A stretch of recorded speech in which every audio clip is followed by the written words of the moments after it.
जब तुम अपनी जगह सही हो और कोई तुमसे थोड़ा सा ज्यादा सक्सेसफुल इंसान जरा सी बात पर तुम्हें ऐसे बोले, औकात क्या है तुम्हारी, शक्ल देखिए कभी अपनी, तुम इसी लायक हो, यही तुम्हारी जिंदगी है, यही है तुम्हारी असली औकात। और जब तुम उसके मुंह से असली औकात वर्ड सुनो, तब उसी वक्त तुम उसके मुंह पे कुछ मत बोलना, गुस्सा आए तो कंट्रोल करना, रोना आए तो उसके सामने मत रोना, बस उसको एक प्यारी सी स्माइल देना और फिर अपने बचे हुए काम को पहले खत्म करना। जब तुम्हारा काम हो जाए उसके पास दोबारा जाना, वो तुम्हें देख के फिर आग बबूला हो जाएगा, तब उसको फिर एक स्माइल देना और तब उसको बोलना, आप सही कह रहे हो सर, क्योंकि अभी आपका टाइम है, मैं जा रहा हूं अपना टाइम हासिल करने। और हाँ, कभी फ्यूचर में माफी मांगने का मन करे तो मत मांगना, क्योंकि मैं आपको माफ कर चुका हूं। बोल के वहां से चल देना, कुछ देर के लिए अकेले हो जाना, रोने की तीव्र इच्छा हो तो अकेले में रो लेना, फिर एक डायरी निकालना, उसमें आज से 5 साल बाद की एक तारीख लिखना, फिर उसको कहीं सुरक्षित अलमारी में रख देना, क्योंकि वो तुम्हारी डेडलाइन है।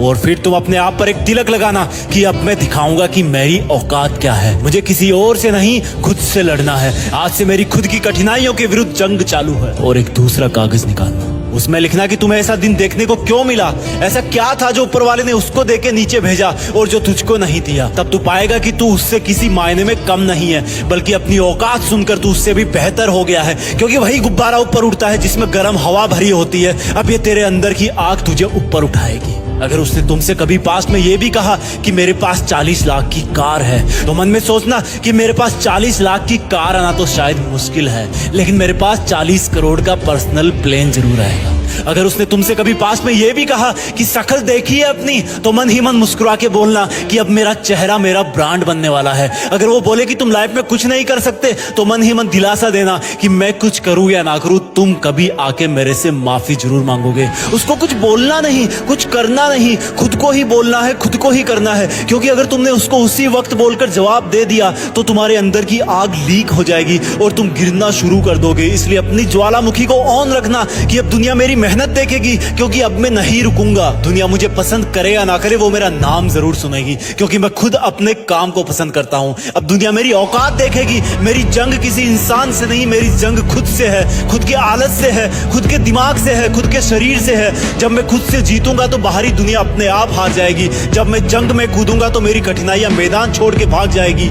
इस शहर से डरना मत मुसाफिर, यहाँ ठोकर खाते रहने पर ही मंजिल मिलती है। यहाँ कई तुम्हें तुम्हारी औकात दिखाएंगे, लेकिन तुम उनसे लड़ना मत, अपनी एनर्जी वेस्ट करने के लिए उन पे चढ़ना मत। ठान लेना कि बात से नहीं काम से जवाब दूंगा, गुस्से से नहीं डराऊंगा उसको तो मैं इमोशनल करके रुलाऊंगा। जब मेरी औकात दिखाने वाले को एहसास होगा कि उसने कितनी बड़ी भूल की थी, और फिर 5 साल बाद तुम्हारी औकात दिखाने वाला इंसान उस शहर के मेन चौराहे पर लाल बत्ती पर रुकेगा, तब उसके बराबर एक सुपर लग्जरी कार आके खड़ी होगी। वो जब उसकी तरफ देखेगा तो शीशे से कुछ ना दिखेगा उसको। फिर एकदम से उसका ध्यान कार से ऊपर होते हुए पास की एक तगड़ी बिल्डिंग पर जाएगा। उस पर वो एक बहुत बड़ा 40 बाई 30 का पोस्टर देखेगा। उसे कुछ हल्का हल्का याद आएगा। तब उसकी मेमोरी में औकात वाला दिन फ्लैश मारेगा। तब वो अपना शीशा नीचे करेगा, ये कंफर्म करने के लिए कि ये पोस्टर उसका नहीं हो सकता, लेकिन तसल्ली नहीं मिलेगी। तब तुम अपनी गाड़ी का शीशा नीचे करना और जोर से बोलना, थैंक यू सर, अगर आपने मुझे मेरी औकात उस दिन नहीं दिखाई होती ना, तो आज मैं अपनी असली औकात पर नहीं आ पाता। तब तक ग्रीन लाइट हो जाएगी, तुम शीशा चढ़ाना और चल देना। ऐसा कैसे हुआ? क्योंकि तुमने बात से नहीं मेहनत से अपनी औकात बनाई। तुमने दिन में सोकर नहीं रात में जगकर अपनी औकात बनाई। तुमने अपनी सफलता का थप्पड़ मारा उसे। तो आज से लड़ाई वड़ाई बंद, सिर्फ मेहनत और सिर्फ मेहनत।